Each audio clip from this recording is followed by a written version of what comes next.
Good morning and welcome to KidNuz. I'm Kim. Today is Wednesday, December 7th, 2022. And we begin with Orion on its way back home. The capsule did another close flyby of the moon Monday, skimming its surface from just 81 miles away before firing its main engine to set up for re-entry and splashdown in the Pacific Ocean near San Diego, California at 12:40 p.m. Eastern Time Sunday afternoon. So far, the Artemis 1 mission has been a smashing success. But the biggest test is yet to come. NASA needs to see how the capsule's heat shield protects future astronauts from the 5,000-degree temperature it will face as it dives back into the Earth's atmosphere at a speed of 25,000 miles an hour.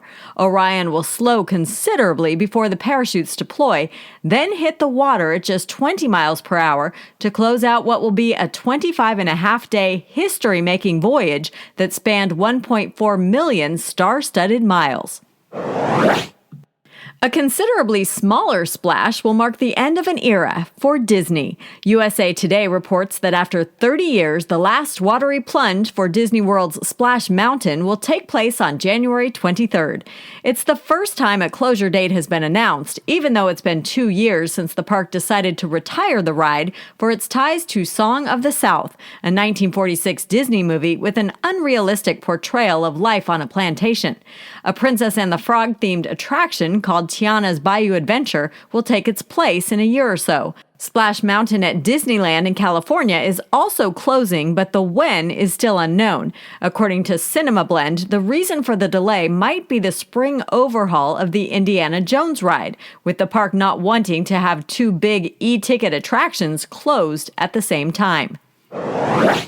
Late yesterday, Democrats cemented their majority in the U.S. Senate. When polls closed in Georgia's runoff election, it was incumbent Raphael Warnock in front of his Republican challenger Herschel Walker. That means no more tiebreakers for Vice President Kamala Harris. When Congress gets back in session in January, the Senate split will be 51 Democrats and 49 Republicans. Republicans, however, will control the House. Medical mystery solved. Researchers at Northeastern University in Boston say they've finally figured out why we tend to get sick more often in winter. In what's being called a scientific breakthrough, they discovered that cold air actually damages the germ-fighting ability of our noses. Scientists compare what happens when we breathe in a virus to a hornet's nest when it gets kicked. Like the hornets that come flying out, the superpower cells that live in our nose instantly multiply when threatened, then grab the virus before it can get further into the body. But when temperatures drop as little as 9 degrees, that immune response can lose up to half its punch. Part of the answer, they say, is to keep your nose warm.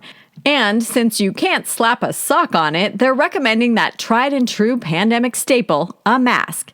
The advice and explanation couldn't come at a better time. The head of the CDC says hospitalizations from the flu this year are at their highest in decades.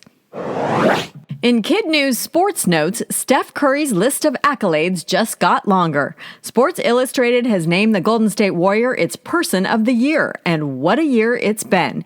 He won his 4th NBA championship, was named Finals MVP, and earned his delayed college degree from Davidson. He also served 25 million meals to the hungry, spent $2.5 million for literacy, and distributed 500,000 books through his Eat, Learn, Play Foundation. Steph joins Tiger Woods, LeBron James, and Tom Brady as the only athletes to win the award multiple times. Speaking of Mr. Brady, he too has another notch in his belt. Football's GOAT brought his team back from the brink Monday night, pulling out a win over the Saints with 2 touchdowns in the final 3 minutes, the last one with only 3 seconds left on the clock. It was his 44th late-game win, enough to pass Peyton Manning for the most career fourth-quarter comebacks in the history of the NFL. That's it for KidNuz. Now our KidNuz quiz, generously sponsored today by the Drysdale family of Chandler, Arizona. Kyle is turning 12, and Mom and little brother Riker want to make sure he knows he is funny, kind, smart, and an all-around awesome guy, and are certain he will achieve his dream of putting a person on Mars one day. They hope this is the best birthday ever, and so do we. Now, today's quiz.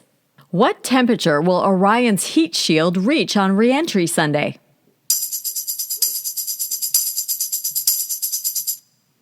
5,000 degrees Fahrenheit.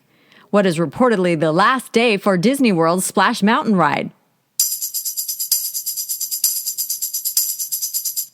January 23rd. According to the CDC, hospitalizations for what are at their highest level in decades? The flu. Who is this year's Sports Illustrated Person of the Year? Warriors great Steph Curry. In today's KidNuz Kicker, we tend to feature a lot of crazy foods here on KidNuz, but even by our standards, this one is a doozy. The makers of Spam have introduced Figgy pudding, a holiday hack that adds cinnamon, nutmeg, fig, and orange to its original pork-in-a-can product. According to the Washington Post, it tastes like hot dog fruitcake. Even so, the limited-time offer was a hit and quickly sold out. The real Figgy pudding is a traditional British dessert made with breadcrumbs, rum, raisins, and currants. Hormel's version throws in the pork. The company first introduced its canned Spam product in 1937. It reportedly took off in popularity after it was used to feed soldiers in World War II. Thanks again to the Drysdale family of Chandler, Arizona for sponsoring today's quiz. And hello to all of Kyle's 6th grade friends and teachers at Basha Accelerated Middle School. Have a great birthday, Kyle. Now it's time to shout out our other classrooms, starting with Ms. Imrie and her Pelicans at St. James Catholic School in Torrance, California. Mrs. Lee and her Spartans at the Webb School of Knoxville in Knoxville, Tennessee. Mr. Redpath and his Tigers at John T. Nichols Middle School in Middleborough, Massachusetts. Mrs. Webster and her Mighty Mustangs at Tuslaw in Massillon, Ohio. And Mrs. Wylam and her Cardinals at Blair Point Upper Elementary in Peru, Indiana. Thanks for listening, everyone, and we'll see you back here for more KidNuz tomorrow morning.